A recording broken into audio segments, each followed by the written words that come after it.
எபிரேயருக்கு எழுதின நிருபம் 10ஆம் அதிகாரம். எபிரேயர் 10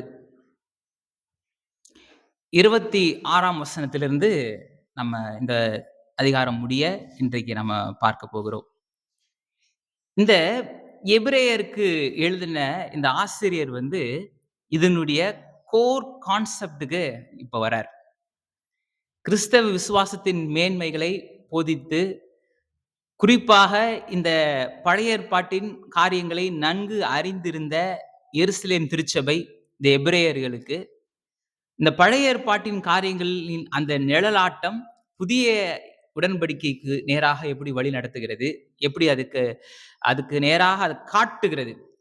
அந்த இதான் இப்ப எப்படி நம்ம ரோட்ல போகும்போது இந்த ஊருக்கு போகும் வழி அப்படின்ட்டு ஒரு சைன் போர்டு இருக்கிற மாதிரி பழைய ஏற்பாட்டில் இருக்கிற எல்லா மனிதர்களும், எல்லா தீர்க்கதரிசிகளும், எல்லா தீர்க்க தரிசனங்களும், எல்லா சம்பவங்களும் எல்லாமே ஏதோ ஒரு விதத்துல இயேசு கிறிஸ்துவை நோக்கி கை காமிக்கிறது. இது முழுமை பெறாது. முழுமையானவர் ஒருத்தர் வரப்போறார். நான் இவ்வளவு ஒரு அதிகாரம் பெற்றவன், முழுமையான ஒரு அதிகாரத்தை பெற்றவராய் ஒருத்தர் வரப்போறார். இப்படி ராஜாக்களா இருந்தாலும் சரி, தீர்க்கதரிசிகளா இருந்தாலும் சரி, தலைவர்களா இருந்தாலும் சரி, நியாயாதிபதிகளா இருந்தாலும் சரி, முற்பிதாக்களாக இருந்தாலும் சரி, இப்படி எல்லாருமே அவங்க வாழ்க்கையில நடந்த எல்லா சம்பவங்களுமே இயேசு கிறிஸ்துவை நோக்கி கை காமிக்கிறது. இதான் எபிரேய நிருபத்தினுடைய சுருக்கம். இப்ப இவ்வளவு நேரம் அதை காமிச்சிட்டே வர்றாரு. 1ஆம் அதிகாரத்துல நமக்கு அந்த தீர்க்கதரிசிகள், தலைவர்கள் அப்படியே ஒவ்வொரு அதிகாரமா காமிச்சிட்டு எல்லாரை காட்டிலும் ஆண்டவராக இயேசு கிறிஸ்து பெரியவர், சிறந்தவர், உயர்ந்தவர் அப்படின்றத காமிக்கிறதுக்கான மிக பிரதானமான நோக்கமே என்னன்னு கேட்டீங்கன்னா, நாம எந்த அளவுக்கு பெரியவர்களாய், சிறந்தவர்களாய், உயர்ந்தவர்களாய் கர்த்தர் நம்மளை உயர்த்தி இருக்கிறார் அப்படின்றத காமிக்கிறதுக்காக தான் இதெல்லாம் ஆண்டவர் இதை செய்யறார், இது காமிச்சிட்டு வர்றாரு. இப்ப இந்த ஆசிரியர் இதோடைய மைய கருத்துக்குள்ள வர்றார்.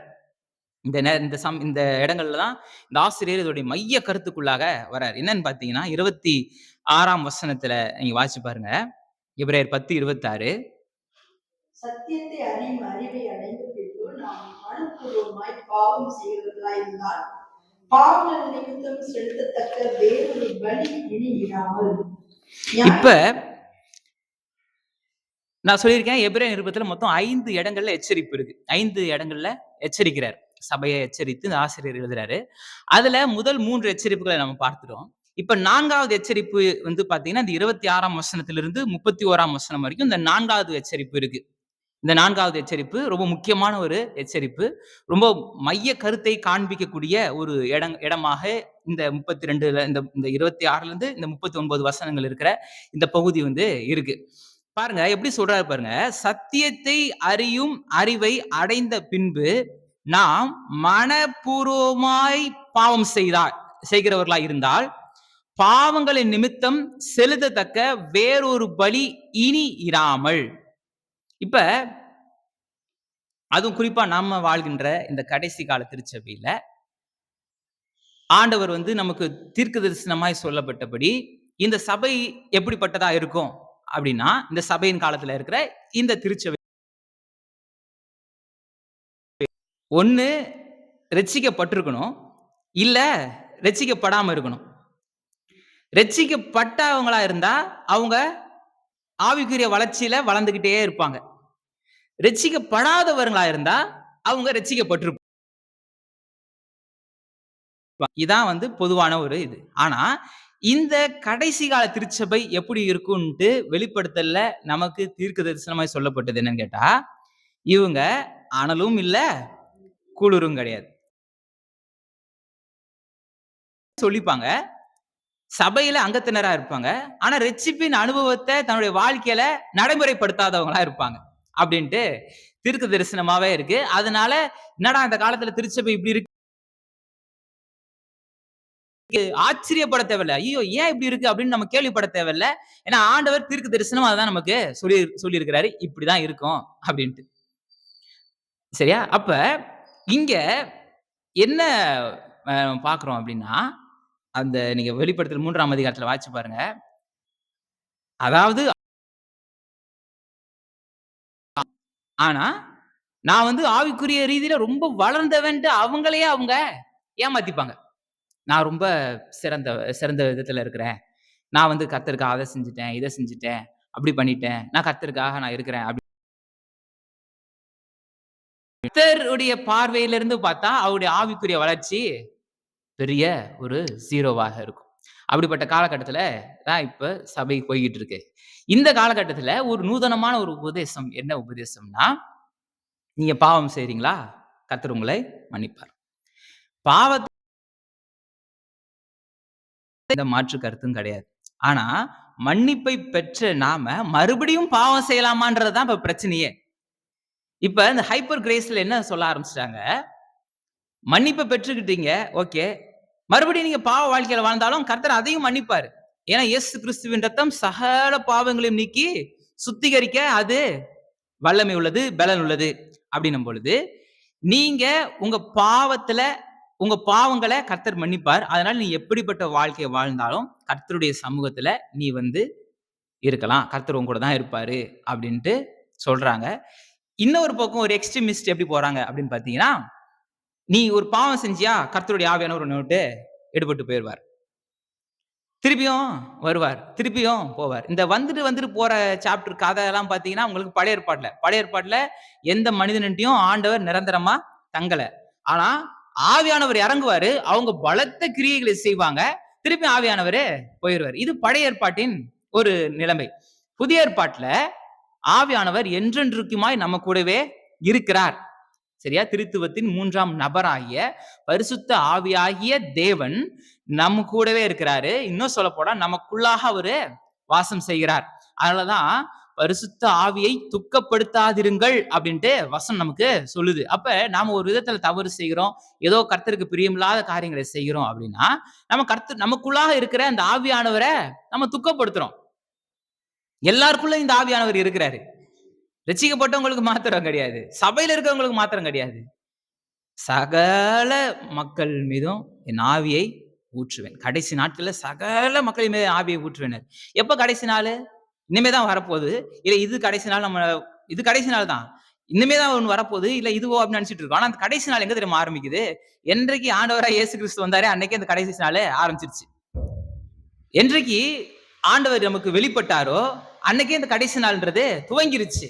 அதான் மனம் திரும்புகள், பரலோக ராஜ்யம் சமீபத்துல இருக்குது, எட்டு விடும் தூரத்துல இருக்கு, கிட்ட வந்துருச்சு அப்படின்றாரு.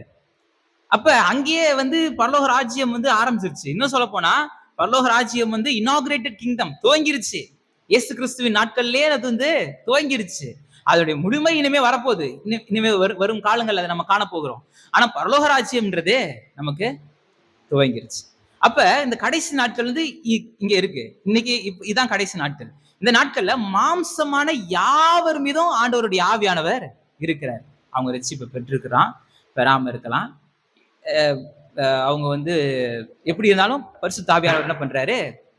அவங்களுக்குள்ள இருக்கிறாரு. ஆனாலும் இந்த பெற்றுக்கொண்ட இந்த பரிசுத்த ஆவியானவரை நாம துக்கப்படுத்துறோமா? இல்ல நமக்குள்ளாக இருக்கிற ஆவியானவரை நம்ம சந்தோஷிப்பிக்கிறோமா? அப்படின்றதுலதான் விஷயமே இருக்கு.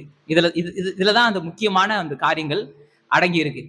இப்ப நீங்க நல்லா கவனிச்சு பாத்தீங்கன்னா, இந்த வசனம் எப்படி தெளிவா சொல்லுது பாருங்க.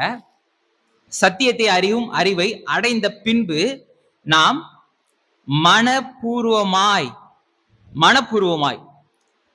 இப்ப சத்தியத்தை அறியாத போது, இப்ப எபேசியர்ல 2ஆம் அதிகாரத்துல அப்போஸ்தலனாகிய 1ஆம் அதிகாரத்துல 2ஆம் அதிகாரத்துல அப்போஸ்தலனாகிய பவுல் ரொம்ப தெளிவா நமக்கு காமிச்சு கொடுக்கிறாரு. என்னன்னு பாத்தீங்கன்னா, குறிப்பா 1ஆம் அதிகாரத்தினுடைய கடைசி பகுதியில் வாசிச்சு பார்த்தீங்கன்னா, ஞானத்தையும் தெளிந்த புத்தியும் உள்ள ஆவியும் பிரகாசம் உள்ள மனக்கண்களையும் அருளும்படி வேண்டிக் கொள்கிறேன் அப்படின்ட்டு சொல்றாரு. அப்ப ஒரு சபையில நாம அங்கத்தினராய் ரட்சிப்பின் அனுபவத்தை பெற்று நாம உள்ள வந்து நம்ம வரும்பொழுது நமக்கு ஞானத்தையும் தெளிவையும் இந்த ஆவியானவர் தராரு. சத்தியத்தை அறியும்படி பிரகாசம் உள்ள மனக்கண்களே ஆவியானவர் தராரு. இப்ப ரட்சிக்கப்பட்டோம், சபையில அங்கத்தினரா இருக்கிறோம், சத்தியத்தை ஏற்றுக்கொண்டு இருக்கிறோம், வசனங்களை நாம கேட்கிறோம். இப்ப எல்லாவற்றையும் பண்ணிட்டு இப்ப சத்தியத்தை அறிந்த பின்பு இப்ப மனப்பூர்வமாய் பாவம் செய்தால், இப்ப செய்யற பாவம் என்ன? மனப்பூர்வமான பாவம். பொதுவாகவே சொல்லுவாங்க, sin is not an accident, it is an choice. பாவம்ன்றது அது எதேர்ச்சியாய் நடக்கிறது கிடையாது. அது ஒரு தீர்மானத்தின் அடிப்படையில நடக்கிறது. நீங்க யோசிச்சு பாருங்க. எந்த பாவமா இருந்தாலும் சரி, அது சின்னதோ பெருசோ, நாம செய்யறதோ இல்ல மத்தவங்க செய்யறதோ, ஒரு பாவம் ஒருத்தன் செய்யறான்னா அது அது தெளிவான திட்டமிட்டு தீர்மானத்தோட தானே அவன் செய்யறான். ஒரு தீவிரவாதி போய் குண்டு வைக்கிறான் அப்படின்னா அவன் வந்து ஒரு பெரிய பிளான் பண்றான், திட்டம் போடுறான், தீர்மானம் போட்டு இந்த நேரத்துல இதை செய்யணும், இது இப்படி பாதிப்பை ஏற்படுத்தும்ன்ற தெளிவான ஒரு காரியத்தோட அவ்வளவு பெரிய அழிவை அவன் செய்யறான். ஒரு கொலை செய்யறான், கொள்ளை அடிக்கிறான். எதேர்ச்சியாய் வந்து நடக்கிறது கிடையாது. விபத்துன்றது வேற. ஆனா பாவத்தை பத்தி நான் பேசிட்டு இருக்கேன். பாவம்ன்றது ரொம்ப பர்டிகுலரா இந்த நேரத்துல இத நான் செய்வேன் அப்படின்ட்டு நம்முடைய அவயங்களை அதற்கு ஒப்பு கொடுத்து நம்ம என்ன பண்றோம், செய்றோம். அப்ப சின் வந்து அது வந்து ஒரு சாய்ஸ் கிடையாது. அது வந்து ஒரு ஆக்சிடென்ட் கிடையாது. சாரி, அது வந்து ஆக்சிடென்ட் கிடையாது. அது வந்து ஒரு சாய்ஸ். அது நம்ம தீர்மானம், தெளிவா தீர்மானம் எடுத்து நம்ம செய்றோம். அதான் எபிரேயர்ல நம்ம வாசிக்கிறோம் 2ஆம் அதிகாரத்துல 1 முதல் 4 வசனங்களை வாசிச்சு பார்த்தீங்கன்னா, எபிரேயர் 2ஆம் அதிகாரம் 1 முதல் 4 வசனங்களை நீங்க வாசிங்களேன். நாம் கேட்டவைகளை விலகாதபடிக்கு அவர்கள் மிகுந்த ஜாக்கிரதையாய் இருக்க வேண்டும்.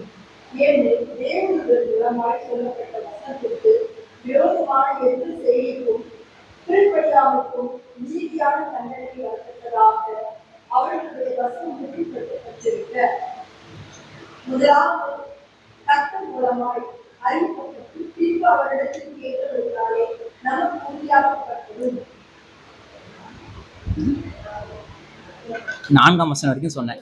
அடையாளங்களினாலும் அற்புதங்களினாலும் பலவிதமான பழக்க செயல்களினாலும் தம்மை சித்தத்தின்படி பகிர்ந்து கொடுத்த பரிசுத்த ஆவியின் வரங்களினாலும் தேவன் தாமே சாட்சி கொள்வதுமாய் இருக்கிற இவ்வளவு பெரிதான ரட்சிப்பை குறித்து நாம் கவலையற்றிருப்போமானால் தண்டனைக்கு எப்படி தப்பித்துக் கொள்வோம்?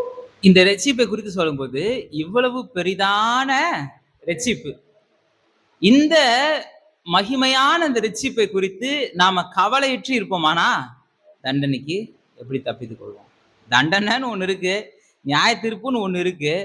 அதை பத்தி தானே கொஞ்சம் கூட அறிவே இல்லாம மறுபடியும் மறுபடியும் நாம சத்தியத்தை அறிந்த பின்பும் நாம மனப்பூர்வமாய் நாம பாவம் செய்கிறவர்களா இருந்தா தண்டனைக்கு எப்படி நாம் தப்பித்துக் கொள்வோம்? வேற எது நம்மளை காப்பாற்றும்? வேற எது நம்மளை காப்பாற்றணும்? இங்க நீங்க வாசிச்சு பாருங்க. 1 யோவானின் புஸ்தகம் 3ஆம் அதிகாரம் 9-10 வசனங்களை வாசிச்சு பாருங்க. 1 யோவான் 3ஆம் அதிகாரம் 9-10 வசனங்களை வாசிங்க. தேவனால் பிறந்த எவனும் பாவம் செய்யான். யாரை பத்தி சொல்லுது? ஒருவன் மறுபடியும் பிறவாவிட்டால் தேவனுடைய ராஜ்யத்தை காண முடியாது அப்படின்னு நிக்கோதேம் சொல்லும்போது நிக்கோதேம் என்ன சொல்றாரு? எப்படி நான் மறுபடியும் பிறக்க முடியும்? நான் தான் இவ்வளவு பெருசா இருக்கிறேன், மறுபடியும் என் தாயின் வீட்டில் நான் போக முடியுமான்னு கேட்கிறாரு. அப்ப ஒருவன் மறுபடியும் பிறத்தல்னா என்ன அப்படின்ற காரியங்கள் எல்லாவற்றும் நம்ம நிறைய சத்தியங்களை நம்ம பார்த்திருக்கிறோம். மறுபடியும் பிறத்தல் அந்த பிறந்த அந்த அனுபவம்ன்றது ரொம்ப முக்கியம். இப்ப இந்த பிறக்கிற மனுஷன் எப்படி யாரால பிறக்கிறான்? தேவனால பிறக்கிறான். இப்ப பிசாசினால பிறக்கிறவன் கிடையாது. பிசாசினால் பிறந்தவன் சொல்லும்பொழுது ஜென்ம சுபாவமான மனுஷன், அதாவது ஆதாமுடைய அந்த ஜீன் படி வரவன் இந்த ஜென்ம சுபாவமான மனுஷன். இந்த ஜென்ம சுபாவமான மனுஷன் கிளென்ஸ் பண்ணி அவன் ரட்சிப்பை பெற்றுக் கொண்டதுக்கு அப்புறம் கிறிஸ்துவின் ஆவியானவரால் ஆண்டவராய் இயேசு கிறிஸ்துவின் ரத்தத்தின் மூலமாக பிதாவாகிய தேவனால் அவன் பிறக்கிறான். அந்த தேவனால் பிறந்தவன் எப்படி இருக்கிறான்? பாவம் செய்ய அவனால முடியாது. ஏன் முடியாதுன்னா, ஏன்னா அவனுக்குள்ளாக இப்ப என்ன இயல்பு இல்ல, ஜென்ம சுபாவமான மனுஷனுடைய இயல்பு இல்லாம இப்ப அவன் பாவம் செய்ய போகும்பொழுது அது தடுக்குது. இந்த மாம்சம் என்ன பண்ணுது? பாவத்தினால் தூண்டப்படும் பொழுது, இல்ல சுற்றி இருக்கிற இந்த உலகத்தின் மாம்ச காரியங்கள் பாவத்தை செய்யும்படி தூண்டப்படும் பொழுது அவனுக்குள்ளாக தேவனால் பிறந்த மனிதனுக்குள்ளாக இருக்கின்ற அந்த ஆவியானவர், அந்த உயிர்ப்பிக்கிற ஆவியானவர், ஜெயத்தை கொடுக்கிற ஆவியானவர் இப்ப என்ன எப்படி இருக்கிறாரு? அவனை பாவம் செய்ய விடாமல் தடுக்கிறார். சில காரியங்களை செய்ய விடாமல் தடுக்கிறார். அது ரொம்ப ரொம்ப முக்கியம். அதான் பாவம் செய்யான். ஏனெனில் அவருடைய வித்து அவனுக்குள், யாருடைய வித்து? பிதாவாகிய தேவனுடைய வித்து இப்ப யாருக்குள்ள தரித்து இருக்கிறதா? ரட்சிக்கப்பட்ட ஒவ்வொரு மனிதனுக்குள்ளாக தரித்து இருக்கிறது. அவன் தேவனால் பிறந்தபடியினால் பாவம் செய்ய மாட்டான். அவன் பாவம் செய்யான், பாவம் செய்ய மாட்டான். ஏன் பாவம் செய்ய மாட்டான்? ஏன்னா அவன் தேவனால பிறந்திருக்கிறான். தேவனுடைய வித்து அவனுக்குள்ள இருக்கு. இதனாலே 10ஆம் வசனம் பாத்தீங்கன்னா, இதனாலே தேவனுடைய பிள்ளைகள் இன்னார் என்றும் பிசாசின் பிள்ளைகள் இன்னார் என்றும் வெளிப்படும். இப்ப தேவனுடைய பிள்ளைகள் யாரு? யார் ரட்சிக்கப்பட்டவங்க? யாரு ரட்சிப்பின் அனுபவத்தை பெறாதவர்கள்ன்றது எதனால வெளிப்படும்? அந்த கிரியைகள்னால வெளிப்படும். நீதியை செய்யாமலும் தன் சகோதரனின் அன்பு கூறாமலும் இருக்கிற எவனும் தேவனால் உண்டானவன் அல்ல. இந்த நீதியை செய்யவும், அதாவது பிதாவாகிய தேவனுக்கு மகிமையை செலுத்தி, அவருக்கு கனத்தை செலுத்தி, அவர் அந்த தேவனிடத்துல கிட்டி சேராதவனும், தன் சகோதரனிடத்தில் அன்பு செலுத்தாதவனும் போது சக மனிதர்களிடத்துல அந்த அன்பை காட்டாதவனும், பெற்றுக்கொண்ட அன்பை இங்க காட்டாதவனும் தேவனால் பிறந்தவன் அல்ல. அந்த 2 கட்டளை இங்க வந்துருச்சு. உன் தேவனாகிய கர்த்தரிடத்திலே நீ அன்பு கூறு, உன்னை நேசிக்கிறது போல பிறரை நேசின்ட்டு ஆண்டவர் கொடுத்த கட்டளை இந்த 10ஆம் வசனத்துல இங்க இருக்கு.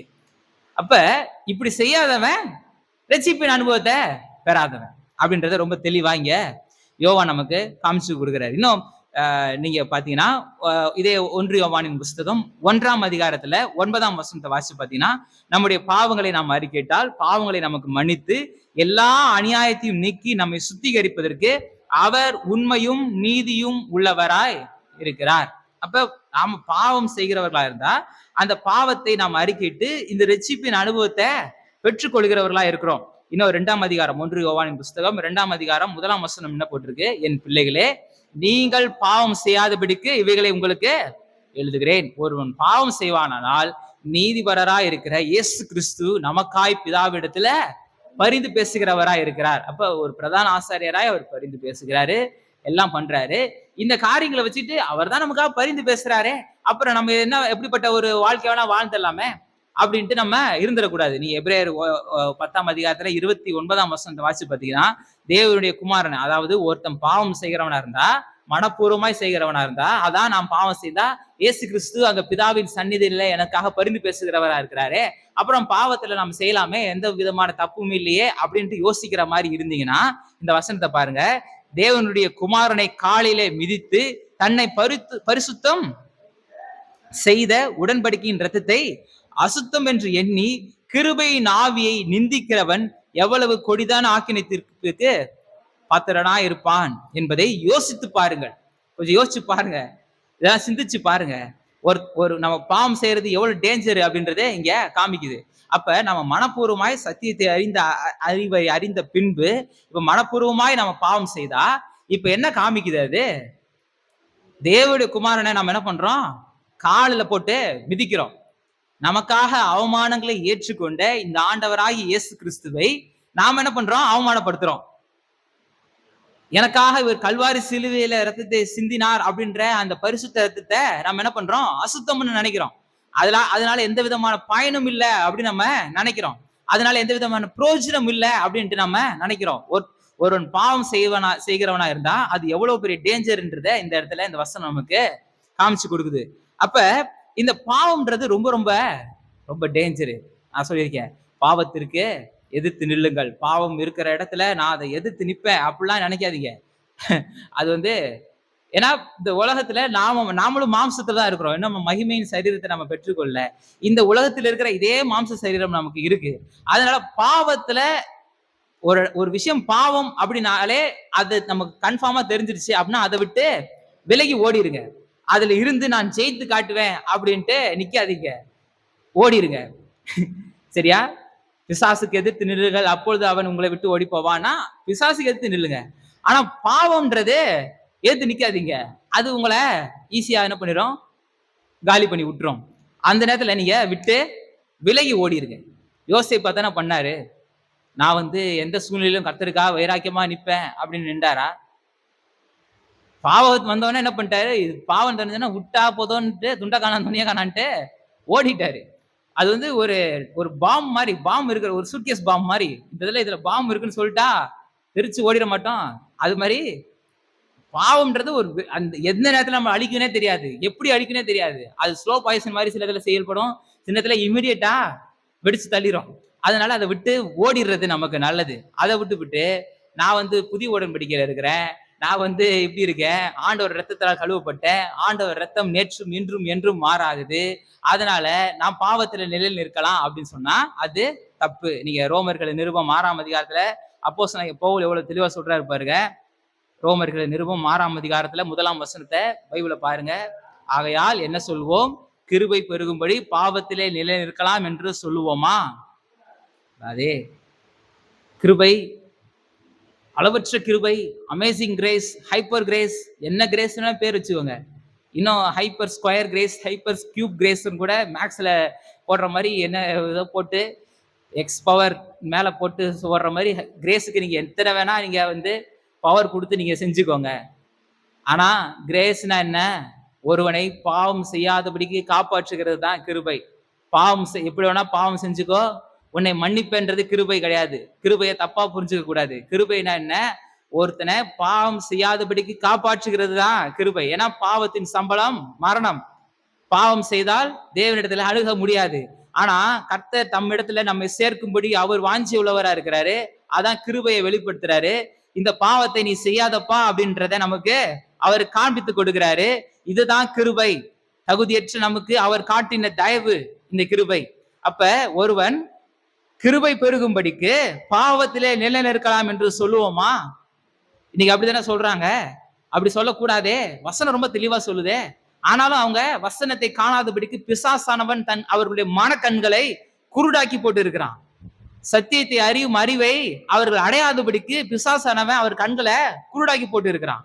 இல்ல சத்தியத்தை அறிந்த பின்பும் தன் கண்களை கட்டிக்கிட்டு, தன் கண்களை இருக்க கட்டிக்கிட்டு இப்ப அவன் என்ன பண்றான்? மனப்பூர்வமாய் பாவம் செய்கிறவனா இருக்கிறான். வாசிக்கலாம் 27ஆம் வசனம். நியாய தீர்ப்பு வரும் என்று. எபிரேயர் 10:27.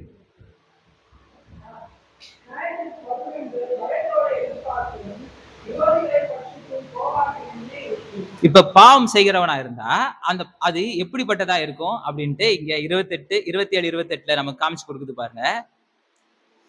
நியாய தீர்ப்பு வரும் என்று பயத்தோடே எதிர்பார்க்குதலும் விரோதிகளை பட்சிக்கும் கோபாக்கினையுமே இருக்கும். இப்ப பாவம் செஞ்சிட்டா ஒரு குற்ற உணர்வு வந்துடும். மனப்பூர்வமா ஒருத்தன் ஒரு பாவம் செஞ்சுட்டான் வச்சுங்களேன், அவனால நிம்மதியா வாழ முடியும்னு நினைக்கிறீங்களா? நிம்மதி கெட்டு போயிடும், சந்தோஷம் கெட்டு போயிடும், சமாதானம் கெட்டு போயிடும், மகிழ்ச்சி கெட்டு போயிடும். அதுக்காக தான் ஆண்டவர் கிருபையா பாவம் செய்யாதீங்கன்ட்டு நமக்கு காமிச்சு கொடுக்கிறாரு. அப்ப இங்க எப்படி போட்டிருக்கு? விரோதிகளை பட்சிக்கும் கோபாக்கினவே அங்க இருக்கும். யார் அது விரோதிகள்லாம்? கர்த்தரை ஏற்றுக்கொள்ளாதவர்களை விரோதிகள் அப்படின்னே தமிழ்ல நமக்கு மொழிபெயர்த்திருக்காங்க. 2 தெசலோனிக்கேயர் புஸ்தகம் 1ஆம் அதிகாரம் 7ஆம் வசனத்தை வாசிச்சு பார்த்தீங்கன்னா, 2 தெசலோனிக்கேயர் 1ஆம் அதிகாரம் 7ஆம் வசனம்.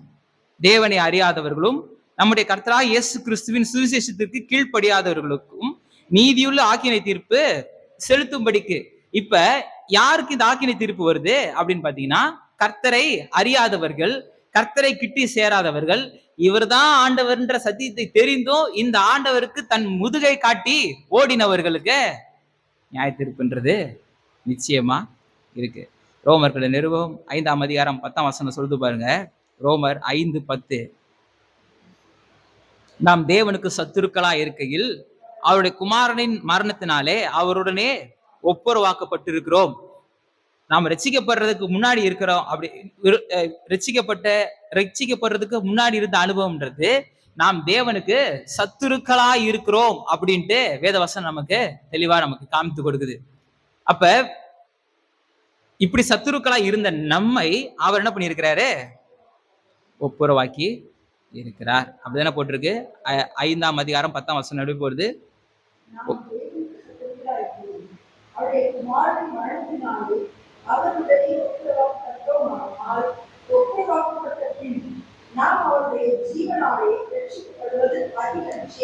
ஒப்புரவாக்கப்பட்ட பின் இப்ப ஒப்புரவாக்கப்பட்டிருக்கிறோம். இப்ப அவருடைய ஜீவனாலே இப்ப நம்ம ரட்சிக்கவும் பட்டிருக்கிறோம். இப்ப 28ஆம் வசனத்தை வாசிச்சு பார்த்தீங்கன்னா, மோசேயின், அதாவது எபிரேயர் 10:28, மோசேயினுடைய பிரமாணத்தின் தள்ளுகிறவன் இரக்கம் பெறாமல் 2-3 சாட்சிகளாலே. இப்ப மோசேயின் பிரமாணத்தை தள்ளுகிறவனா நியாயப்பிரமாணத்தின்படி ஒருத்த கொலை குற்றத்திற்கு கொலை குற்றம் அவன் மரண தண்டனைக்கு பாத்திரனா இருக்கிறான் அப்படின்னா 2-3 சாட்சிகள் இருந்துச்சு அப்படின்னா அவன் மரண தண்டனைக்கு அவனுக்கு கொடுத்துருவாங்க. நீங்க வாசிச்சு பாருங்க, வீட்டை போய் வாசிங்க, குறிச்சு வச்சுக்கோங்க. உபாகமத்தின் புஸ்தகம் 17ஆம் அதிகாரம் 6ஆம் வசனம் 7ஆம் வசனத்தையும், என்னாகமத்தின் புஸ்தகம் 15ஆம் அதிகாரம் 30ஆம் வசனம் 30ல இருந்து 35, உபாகமம் 17 6 7, என்னாகமம் 15 30ல இருந்து 35. இப்படி இப்படிப்பட்ட வேத வசனங்களை நீங்க வாசிச்சு பாத்தீங்கன்னா, இந்த ஆவியானவரை, அதாவது இந்த பழைய ஏற்பாட்டுல அவங்க நியாயப்பிரமாணத்தின்படி அவங்க மிகப்பெரிய தண்டனையை பெற்றுக்கொள்றாங்க. இப்ப மோசேயுடைய பிரமாணத்தை தள்ளுகிறவன் இரக்கம் பெறாமல் 2-3 சாட்சிகளின் வாக்கினாலே சாகுறான். அவன் அப்படியே சாகுறான். தேவனுடைய குமாரனை காலின் கீழே மிதித்து இப்ப புதிய உடன்படிக்கை வந்துட்டாரு. பழைய ஏற்பாட்டுல நியாயப்பிரமாணத்துல 2-3 சாட்சிகளின் அடிப்படையிலேயே அவன் மரண தண்டனைக்கு பாத்திரனா இருக்கிறானே அப்படின்னா, இப்ப இரக்கம் பெற்று நம்ம, நித்திய விடுதலை பெற்று நம்ம, நிரந்தர பலியை பெற்று நம்ம, இனி ஒரு பலி செலுத்துதல் இல்ல, அப்படிப்பட்ட நிலையில இருக்கிற நமக்கு தேவனுடைய குமாரனை காலின் கீழே மிதித்து தன்னை பரிசுத்தம் செய்த உடன்படிக்கையின் ரத்தத்தை அசுத்தம் என்று எண்ணி கிருபையின் ஆவியை நிந்திக்கிறவன் எவ்வளவு கொடிதான் ஆக்கினிக்கு பாத்திரனாய் இருப்பான் என்பதை யோசித்து பாருங்கள். பழிவாங்குதல் எனக்குரியது, நானே பதில் செய்வேன் என்று கர்த்தர் சொல்லுகிறார். உபாகமத்தின் புஸ்தகம் 32ஆம் அதிகாரம் 35ஆம் வசனம் 36ஆம் வசனத்தை வாசிச்சு பாருங்க. சொல்றாரு, பழிவாங்குதல் எனக்குரியது, நானே பதில் செய்வேன்ட்டு பழைய உடன்படிக்கையின் காலகட்டத்திலேயே ஆண்டவர் சொல்லி இருக்கிறாரு. அழித்து போகிற நிரந்தரம் இல்லாத ஒரு உடன்படிக்கையின் காலகட்டத்திலேயே இதை சொல்றாரு அப்படின்னா, நித்திய உடன்படிக்கையின் காலகட்டத்தில் அது எவ்வளவு நிஜம் என்பதை யோசிச்சு பாருங்க அப்படின்றாரு. இதெல்லாம் பழைய ஏற்பாடு, இதெல்லாம் புதிய ஏற்பாடு அப்படின்னு நம்ம பிரிக்கிறோம்ல. சில விஷயங்கள் கண்டினியூ ஆகுது. இதெல்லாம் ஓல்டுப்பா, இப்ப நமக்கு எல்லாம் புதிதாகிறது, பழையவைகள் எல்லாம் ஒளிஞ்சு போயிடுச்சு, எல்லாம் புதிதாயிருச்சு இல்ல. இதெல்லாம் புதிதானதுல சில விஷயம் கஷ்டமாயிருச்சு, சில விஷயம் எளிதாயிடுச்சு. என்ன, தேவனிடத்துல கிட்டி சேர்றது எளிதாயிருச்சு. இப்ப நம்ம பெரிய ஒண்ணும் இது பண்ண தேவையில்ல. இப்ப தேவனிடத்துல நம்ம எளிதா நம்ம கிட்டி சேர முடியும். ஆனா சில விஷயம் ரொம்ப கஷ்டமாயிருச்சு. என்ன கஷ்டமாயிருச்சு? பழைய ஏற்பாட்டுல ஒருத்தனை போய் கொலை செஞ்சாதான் பாவம், இங்க அவனை விரோதித்தாலே பாவம் ஆயிருது. அப்ப இது ரொம்ப காம்ப்ளிகேட்டடா, ரொம்ப கஷ்டமா இருக்குது. அப்ப பாவம் செய்யாதபடிக்கு நம்மள ஒவ்வொரு நாளும் காத்துக்கொள்ள வேண்டிய அவசியம், அந்த அந்த கடமை நமக்கு இருக்கு. எசேக்கியேலின் புஸ்தகம் உபாகமத்தின் புஸ்தகம் 32ஆம் அதிகாரம் 35ஆம் வசனம் 36ஆம் வசனத்துல பழிவாங்குதல் எனக்குரியது, நானே பதில் செய்வேன்ட்டு இங்க பழைய ஏற்பாட்டை அப்படியே கோட் பண்றாரு. அப்புறம் கர்த்தர் தம்முடைய ஜனங்களை நியாயம் தீர்ப்பார் என்று சொன்னவர் இன்னார் என்று அறிவோம். 30ஆம் வசனம், அதாவது எபிரேயர் 10:30 பிற்பகுதி. முற்பகுதி எதுல இருக்கு அப்படின்னா, உபாகமத்தின் புஸ்தகம் 32ஆம் அதிகாரம் 35ஆம் வசனம் 36ஆம் வசனத்துல இருக்கு. குறிச்சு வச்சுக்கோங்க. என் மூஞ்சியே பார்த்துட்டு இருந்தீங்கன்னா தெரியாது, கீழே உட்காந்து கீழே பார்த்து குறிக்கணும். 30ஆம் வசனத்தினுடைய பிற்பகுதியில எங்கிருந்து வந்திருக்கு அப்படின்னு பார்த்தா, சங்கீதத்தின் புஸ்தகம் 50ஆம் சங்கீதம் 4ஆம் வசனத்துல அப்படியே இருக்கு. வசனத்தை தான் அப்படியே கோட் பண்றாரு. பழைய ஏற்பாட்டின் வேத வசனத்தை வேர்ட் பை வேர்டு அப்படியே என்ன பண்றாரு, அங்கிருந்து எடுத்து எடுத்து எடுத்து எடுத்து காண்பிக்கிறாரு. ஏன்னா இது வேத வசனம் எவ்வளவு உண்மை உள்ளது, எவ்வளவு நீதி உள்ளது, எவ்வளவு சத்தியம் உள்ளது என்பதை அதாவது பழைய ஏற்பாட்டிலே இதெல்லாம் இருக்கு அப்படின்றத இங்க காமிச்சு கொடுத்துட்டே வராரு. எசேக்கியேலின் தீர்க்கதரிசன புஸ்தகம் 18ஆம் அதிகாரம் 30ஆம் வசனத்தை வாசிச்சு பாருங்க. எசேக்கியேல் 18:30.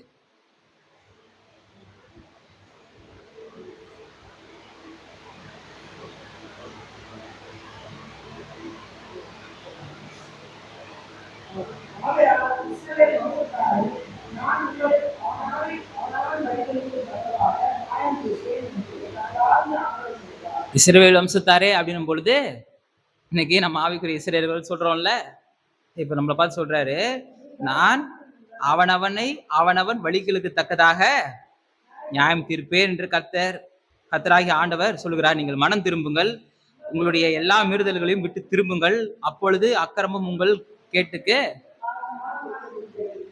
இன்னும் நீங்க புதிய ஏற்பாட்டுல ஒரு வசனத்தை பாத்தீங்கன்னா, பழைய ஏற்பாடு தான் அப்படி பேசுது, புதிய ஏற்பாடு இப்படிலாம் பேசாது. ரொம்ப புதிய ஏற்பாடு ரொம்ப சாஃப்ட்னு நினைச்சீங்கன்னா, புதிய ஏற்பாட்டுல 2 கொரிந்தியர் புஸ்தகம் 5ஆம் அதிகாரம் 10ஆம் வசனத்தை வாசிச்சு பாருங்க. 2 கொரிந்தியர் 5:10. ஏனென்றால்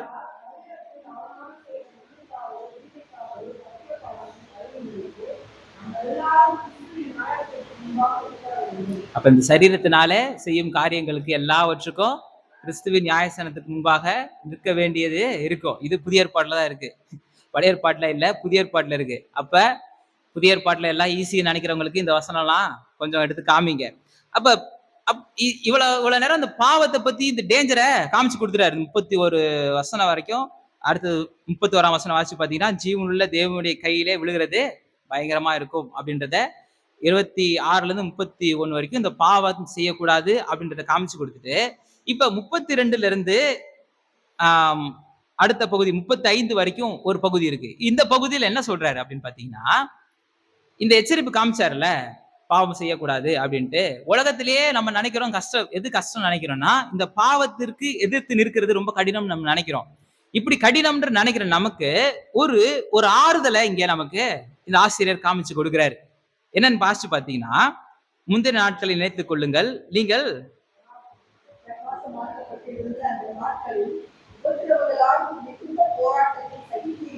இப்ப எதை பத்தி பேசுறாருன்னா, இப்ப இது வந்து சபைக்கு தானே எழுதுறாரு. சகோதரரே அப்படின்றாரு. ஃபுல்லு சபைக்கு தான் இது எழுதுறாரு. ஒரு சபைக்கு தான் எழுதுறாரு.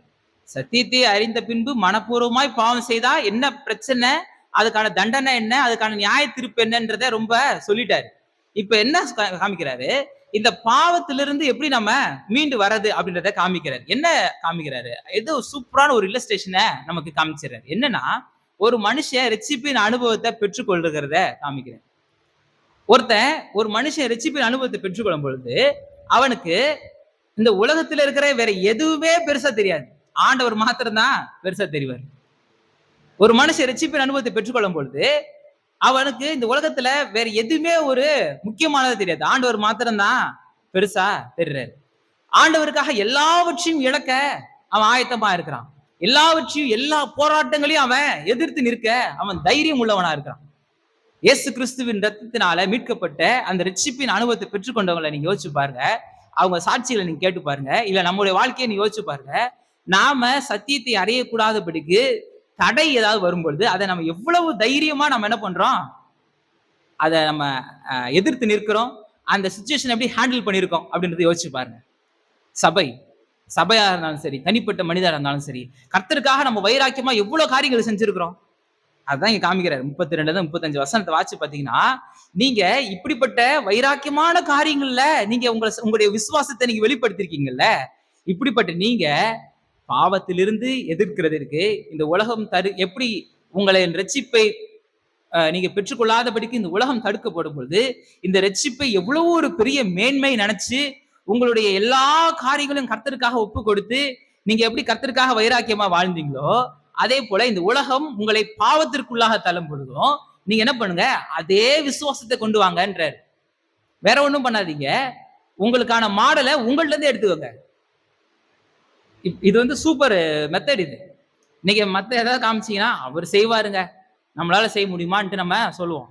ஏசு கிறிஸ்துவ உதாரணமா காமிச்சா அவர் ஆண்டவருங்க, அவர் செய்வாரு, நான் செய்வேனா அப்படின்ட்டு கேள்வி எழுப்புறோம். பாருங்க அப்போஸ்தலர்கள்லாம் இப்படி நடந்துக்கிறாங்கன்னு காமிச்சா அவங்களாம் வரம் பெற்ற தேவதாசர்கள்ட்டு நம்ம சாக்கு போக்கு சொல்றோம். அதனால இந்த ஆசிரியர் ரொம்ப தெளிவா காமிச்சிட்டாரு. நீங்க பாவத்துல இருந்து ஜெயிக்கிறதுக்கு யார முன்னுதாரணமா காமிக்கிறாருன்னா உங்களையே காமிக்கிறாரு. நீங்க உலகத்தை எப்படி ஜெயித்திருக்கீங்க, உலகத்துக்கு எப்ப எதிர்த்து நின்றுருக்கீங்க, உங்க ரட்சிப்பின் அனுபவத்தை பெற்றுக்கொள்ளும் பொழுது நீங்க எல்லா காரியங்களையும் இந்த உலகத்தின் இழுக்கின்ற எல்லா இழுப்புகளுக்கும் உதறி தள்ளிட்டு நீங்க கர்த்தருக்காய் வைராக்கியமாய் நீங்க போறீங்கல்ல, அந்த விசுவாசத்தை விட்டுறாதீங்க. அதே விசுவாசத்தை இங்க செயல்படுத்துங்க. எப்படி உலகம் உங்களை ரட்சிப்பின்ல இருந்து கீழே இழுக்கும் பொழுது, இல்ல நான் கர்த்தரை ஏற்றுக்கொண்டிருக்கேன், கர்த்தருக்காக நான் வைராக்கியமா வாழ்வேன், எது போனாலும் பரவாயில்ல, எங்க அப்பா எதிர்த்தாலும் பரவாயில்ல, எங்க அம்மா எதிர்த்தாலும் பரவாயில்ல, நான் சர்ச்சுக்கு போவேன்ட்டு வந்தாலாம் எப்படி போயிருக்கோம். எவ்வளவு இது இருக்கு. குடும்பமே எதிர்த்து இருந்தா கூட விசுவாசத்தை தற்காத்து அந்த குடும்பத்தையே ரட்சிப்பின் பாதையில கொண்டு வந்தவங்க எத்தனை பேர் இருக்காங்க. எவ்வளவு எதிர்ப்புகள், எவ்வளவு கேவலமான வார்த்தைகளை பேசும்போதும் கூட நம்முடைய விசுவாசத்தை நம்ம காத்து அநேகரை ரட்சிப்பிற்குள்ள நம்ம வழி நடத்திருக்கோம்ல. இந்த தைரியத்தை, இந்த மாடலை பாவத்துக்கு காமிங்க. பாவம் உங்களை மேற்கொள்ள வரும் பொழுது எப்படி நீங்க அங்க கிறிஸ்துவுக்காய் வைராக்கியமா நின்றீங்களோ அதே போல இங்க கிறிஸ்துவுக்காய் வைராக்கியமா இருப்பேன், இதை நான் செய்ய மாட்டேன்ற தீர்மானத்தை இங்க எடுங்க. இதை நான் செய்ய மாட்டேன், இதுக்கு நோ, இதுக்கு என் வாழ்க்கையில இடம் இல்லை, ஏன்னா கர்த்தரால் நான் மீட்கப்பட்டு இருக்கிறேன் அப்படின்ற தீர்மானத்தை நீங்க எடுங்க. அந்த தீர்மானம் உங்களை வாழ செய்யும். அந்த தீர்மானம் தான் உங்களுக்கு கர்த்தருடைய கிருபையை காண்பித்துக் கொடுக்கும். அடுத்த பகுதிக்கு நேரா நம்ம போலாம். 36ஆம் வசனம். 36ஆம் வசனத்துல இருந்து வாசி பார்த்தீங்கன்னா, நீங்கள் தேவனுடைய சித்தத்தின்படி, அதாவது 35ஆம் வசனத்தை வாசி பார்த்தீங்கன்னா, ஆகையால் மிகுந்த பலனுக்கு ஏதுவான உங்கள் தைரியத்தை, இப்ப நம்முடைய ரட்சிப்பை நம்ம காத்துக்கொண்டு இதுக்கு நம்ம இப்படிலாம் செய்யறோம்ல, கர்த்தருக்காய் சில காரியங்களை ஒதுக்கி சில காரியங்களை இது பண்ணி இப்படிலாம் பண்றோம்ல, இதுக்கு ஒரு மிகுந்த பலன் ஒண்ணு இருக்கு, மிகுந்த ஒரு ரிவார்டு ஒண்ணு இருக்கு. நீங்க வாசிங்களா? வெளிப்படுத்தல் 22ஆம் அதிகாரம் 12ஆம் வசனத்தை வாசி பாருங்க. வெளிப்படுத்தல் 22:12.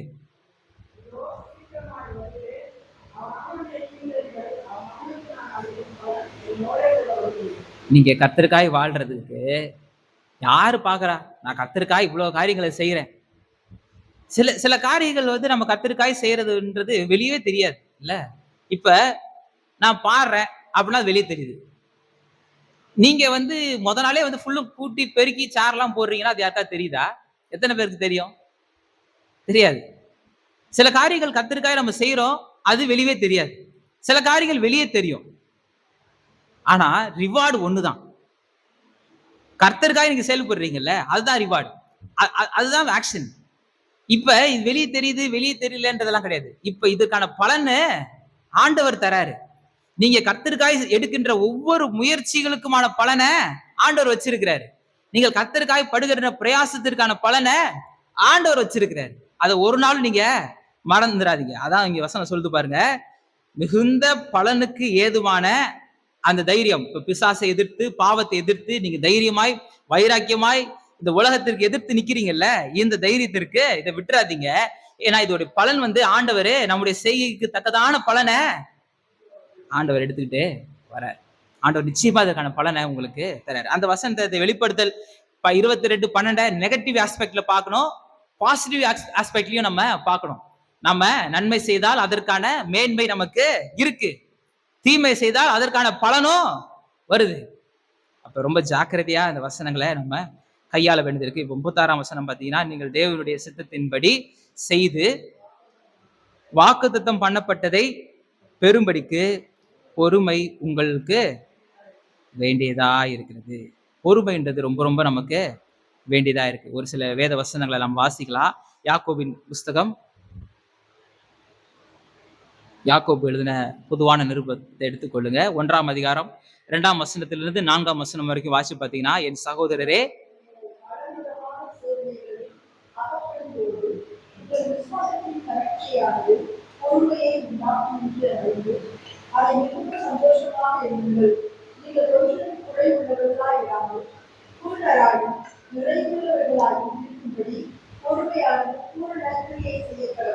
அப்ப பொறுமையை பத்தி இந்த இடத்துல யாக்கோபு சொல்றாரு. ரோமர்கள் நிருபம் 8ஆம் அதிகாரம் 24, 25 வசனங்களை வாசிச்சு பாருங்க. ரோமர் 8, 24, 25.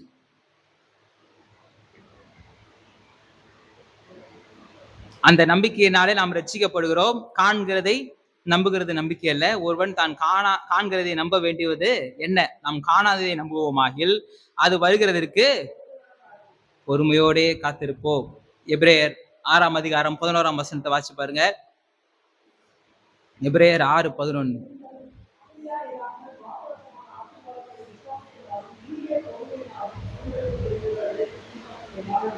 அப்ப பொறுமையாய் சில காரியங்களை பின்பற்ற வேண்டிய கடமை இருக்கு. இதே எபிரேயர் 3ஆம் அதிகாரம் 14ஆம் வசனத்தை வாசிச்சு பாருங்க.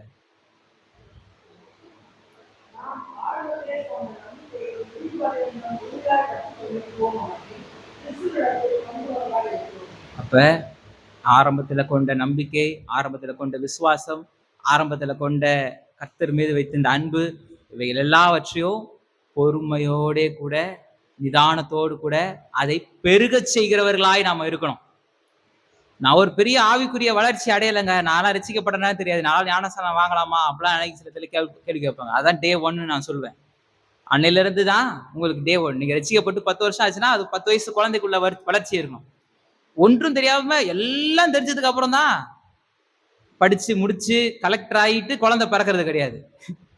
அப்படிதானே? பிறந்ததுக்கு அப்புறம் தான் எல்லாம் நடக்குது. அப்ப அதான் டே 1.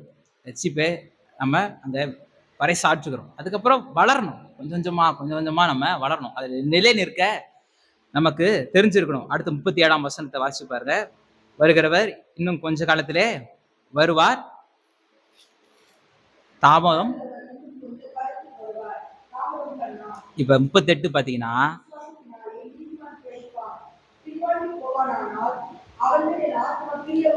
இந்த விசுவாசத்தினாலே நீதிமான் பிழைப்பான்றது ஆபகுக்கின் புஸ்தகம் 2ஆம் அதிகாரம் 3 வசனம் 3ஆம் வசனம் 4ஆம் வசனத்துல இதெல்லாம் இருக்கு. விசுவாசத்திலே நீதிமான் பிழைப்பான்ற வேத வசனம் ஆபகுக்குல 2ஆம் அதிகாரத்துல இருக்கு. இத புதிய ஏற்பாட்டுல 3 இடத்துல இத வந்து கோட் பண்றாங்க. ஒன்னு குறிச்சிச்சோக வீட்டுல போய் வாசிங்க. ரோமர்கள் நிருபம் 1ஆம் அதிகாரம் 17ஆம் வசனத்துல அப்போஸ்தலனாகிய பவுல் கோட் பண்றாரு. இன்னொன்னு கலாத்தியர்ல 3ஆம் அதிகாரம் 11ஆம் வசனம். ரோமர் 1:17, கலாத்தியர் 3:11 இதே விசுவாசத்தினால நீதிமான் பிழைப்பான்ற இந்த வசனத்தை அப்படியே கோட் பண்றாங்க. இங்க எபிரேயர்ல இந்த ஆசிரியர் இந்த 10ஆம் அதிகாரம் 38ஆம் வசனத்துல இதை காமிக்கிறாரு. விசுவாசத்தினாலே நீதிமான் பிழைப்பான். அப்ப நம்முடைய பிழைப்புன்றது விசுவாசத்தினால மாத்திரம்தான் உண்டாகணும் அப்படின்றத காமிச்சு கொடுத்துட்டு, பின்வாங்கி போவானால் அவன் மேல் என் ஆத்துமா பிரியமாயிராது. எபிரேயர் 6ஆம் அதிகாரத்தை எடுத்துக்கிட்டீங்கன்னா 6ஆம் அதிகாரம் 6ஆம் வசனத்துல நீங்க வாசிச்சு பாருங்க. மறுதலித்து போனவர்கள்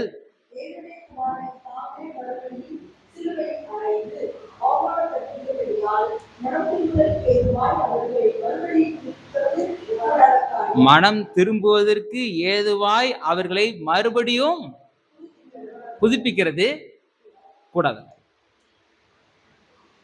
ஆண்டவருடைய பரிசுத்த இரத்தத்தை ஏற்றுக்கொண்டு இந்த இரத்தத்தினால் என் பாவங்கள் கழுவப்பட்டுச்சின்னு வாயால சொல்லி இருதயத்துல விசுவாசிச்சு நாவினால் அறிக்கை பண்ணி தான் நம்ம ரட்சிக்கப்பட்டிருக்கிறோம். இப்ப 1 லட்சம் ரூபாய் கொடுங்க உங்களுக்கு ரட்சிப்பு அப்படின்னு சொல்றேன்னு வச்சுக்கோங்களேன். கொடுத்துட்டு நீங்க ரட்சிக்கப்படுறீங்க. ஏதோ ஒரு காரணத்துக்காக நீங்க பின்வாங்கி போயிட்டீங்க. இப்ப மனஸ்தாபப்படுறீங்க. நம்ம தான் 1 லட்சம் கொடுத்து ரட்சிப்பு பெற்றுக்கொண்டோமே, இவன் மறுபடியும் 1 லட்ச ரூபாய் கொடுத்து நம்ம ரட்சிக்கப்படுவோம் அப்படின்னு நீங்க வந்து செஞ்சுட்டு போயிடலாம். ஆனா ரட்சிப்புன்றது அப்படியா இருக்கு? இருதயத்துல விசுவாசிச்சு நாவினால் அறிக்கை செய்தால் மாத்திரம் தான் ரட்சிப்பு. மற்றபடி நீங்க எதை கொடுத்து ரட்சிப்ப வாங்க முடியாது. அதற்கு விலைக்கிரயமே கிடையாது. உங்க பாவ மன்னிப்புக்காக நீங்க இதை செய்யுங்கன்ட்டு நான் சொன்னா நான் பாவி, நான் வந்து குற்றம் உள்ளவன், நான் தேவனுடைய வார்த்தைக்கு எதிரானவன். நீங்க உங்க பாவங்கள் மன்னிக்கும்படி எனக்கு இவ்வளவு நீங்க கொடுங்க, சபைக்கு இவ்வளவு கொடுங்க, உங்க ரட்சிப்புக்காக நீங்க சபைக்கு இவ்வளவு கொடுங்க நான் சொன்னா அது கர்த்தருடைய வேதத்துக்கு புறம்பானது. ஏன்னா கர்த்தருடைய வேதம் நமக்கு தெளிவா சொல்லுது, ரட்சிக்கப்படுறதுக்கு ஒவ்வொரு மனிதனும் இருதயத்துல விசுவாசிச்சு நாவினால மனப்பூர்வமாய் அறிக்கை செய்யணும். அங்கீகரித்து இவன் செய்யறான். இப்ப இவ்வளவு செஞ்சுட்டு இப்ப பின்வாங்கி போனா வேற எது உங்களை காப்பாற்றும்?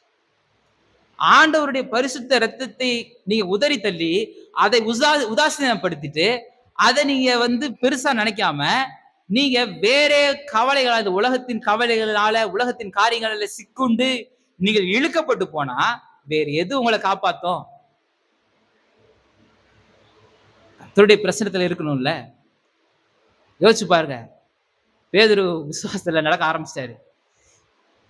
ஏதோ ஒரு காரணத்துல அவிசுவாசமா மாறும்பொழுது கடவுளுக்குள்ள மூழ்க போயிட்டாரு. அங்க கர்த்தர் இல்லைன்னா பேதுரோட நிலைமை என்ன? அங்க கர்த்தருடைய பிரசனம் இருந்ததுனால தானே பேதுரு காப்பாற்றப்பட்டாரு. இல்லனா யோசிச்சு பாருங்க. யாஹா கடல்ல இருந்து நான் வந்து கடல்ல நடக்க ஆரம்பிச்சிட்டேன்ட்டு திபுன்னு இப்படி ஓடினார வச்சுக்கோங்க. இயேசு கிறிஸ்துக்கு நோக்கி ஓடாம வேற திசையில ஓடி இருந்தாரு. ஏதோ ஒரு காரணத்துல திடீர்னு பயம் வந்துருச்சு, மூழ்கிட்டாரு. யாரு காப்பாத்தி இருக்க முடியும்? இன்னைக்கு கிறிஸ்தவ நிலைமை அதான் இருக்கு. கர்த்தரை நோக்கி ஓடுங்க. ஏதோ ஒரு கட்டத்துல நீங்க விழுகக்கூடிய சூழ்நிலை வந்தா கூட கர்த்தர் உங்களை பிடிச்சுப்பாரு. கர்த்தர் உங்களை காப்பாற்றி கரை சேர்த்துருவாரு. நீங்க நம்ம தான் கர்த்தரை ஏற்றுக்கொண்டமேன்ட்டு நீங்க கர்த்தருக்கு ஆப்போசிட்டா நீங்க ஓடுனீங்கன்னா எதுவும் காப்பாற்ற முடியாது. கர்த்தருடைய இன்னைக்கு பாடல் ஆராதனை அதான் பார்த்தோம். கர்த்தருடைய செட்டேடி நிழல்ல நாம இருக்கும் பொழுது அந்த பாதுகாப்பு இருக்கு. கோழி இருக்கு, ஒரு 10 குஞ்சுகள் இருக்கு அப்படின்னா, எது வந்து ஆபத்து வரும்போது குடுகுடுன்னு ஓடி வந்து செட்டைக்குள்ள வருதோ அது காப்பாற்றப்படுது. திமிருத்தனம் பண்ணிக்கிட்டு, ஆ நான் ஒரு பெரிய free bird, I am a free பேர்டுன்ட்டு நான் பார்த்துப்பேன். என்ன பெரிய காக்கா நான் பார் அப்படின்ட்டு இருந்துச்சுன்னா தூக்கிட்டு போயிரும். இன்னைக்கு அப்படிதான் நாம சில நேரங்கள்ல இருந்துடுறோம். அப்ப பின்வாங்கி போவானானால் அவன் மேல் கர்த்தருடைய ஆத்துமா பிரியமாய் இராது. இப்ப 39ஆம் வசனத்தை சொல்றாரு பாருங்க. நாம இப்ப நானுன்னு சொல்ல, எங்களன்னு சொல்ல, இப்ப இந்த ஆசிரியர் சொல்றாரு நாம கெட்டு போக பின்வாங்குறவர்களாயிராமல் ஆத்துமா ஈடு ஏற விசுவாசிக்கிறவர்களாய், முடிவு பரியந்தம் விசுவாசிக்கிறவர்களாய், எந்த சூழ்நிலை வந்தாலும் கர்த்தரை விட்டு விலக மாட்டேன். யார் கைவிட்டாலும் கர்த்தரை விட்டு நானே விலக மாட்டேன். எப்பேற்பட்ட போராட்டம் வந்தாலும் கர்த்தரை விட்டு நான் விலக மாட்டேன்.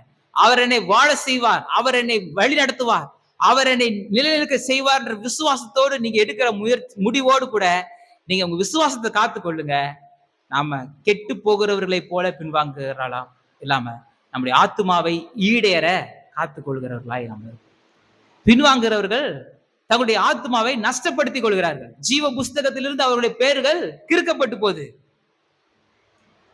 பிலிப்பியர்ல வாசிச்சோம்ல, ஜீவ புஸ்தகத்தை குறித்து பார்க்கும்போது பார்த்தோம்ல, லிஸ்ட்ல பேர் இருந்துச்சு, அப்புறம் அடிபட்டுச்சு. அப்ப அது மாதிரி கெட்டு போகிற காரியங்களை போல நம்ம பின்வாங்குறவர்களா இல்லாமல் ஆத்துமா ஈடேற விசுவாசிக்கிறவர்களா இருக்கும். இதுக்கு உதாரணம் பார்த்தீங்கன்னா, ஆபிரகாம் வந்து ரோமர்ல காமிக்கிறார். ரோமர் 4ஆம் அதிகாரம் 19ஆம் வசனத்திலிருந்து 22ஆம் வசனம் வரைக்கும் வாட்சி பாருங்க வீட்டுல போயிட்டு. அப்போஸ்தலனாகிய பவுல் வந்து அதுக்கு உதாரணத்தை காமிக்கிறாரு. மாம்சத்தின் பலவீனமாக இருந்த நாட்களிலும் கூட இந்த மாம்சத்தின் மீது நம்பிக்கை வைக்காமல் ஆண்டவர் மீது நம்பிக்கை வைத்து வாக்கு தத்தங்களை சுதந்திரித்துக் கொண்ட ஆபிரகாமை உதாரணமா காமிக்கிறார். ரோமர் 4:19 22 வாசிச்சு பாருங்க. அடுத்தது ரோமர் 5ஆம் அதிகாரம் 9-10 வாசிச்சு பாருங்க. இப்போ வாசிங்க ரோமர் 5:9-10. ரோமர் 5:9-10.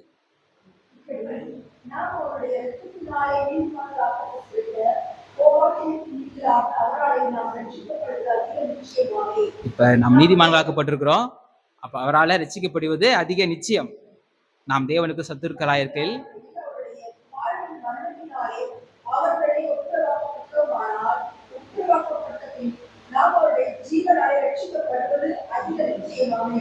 அதிக நிச்சயம், அதிக உறுதி, அதிக நம்பிக்கை அது நமக்கு ஏற்படுத்துகிறதா இருக்கிறது. ஒரே ஒரு வசனத்தை வாசிச்சு நம்ம நிறைவு செய்யலாம். ரோமர் நிருபம் 11ஆம் அதிகாரம் 22ஆம் வசனத்தை வாசிச்சு பாருங்க. ஆகையால் தேவனுடைய தயவையும் கண்டிப்பையும் பார்.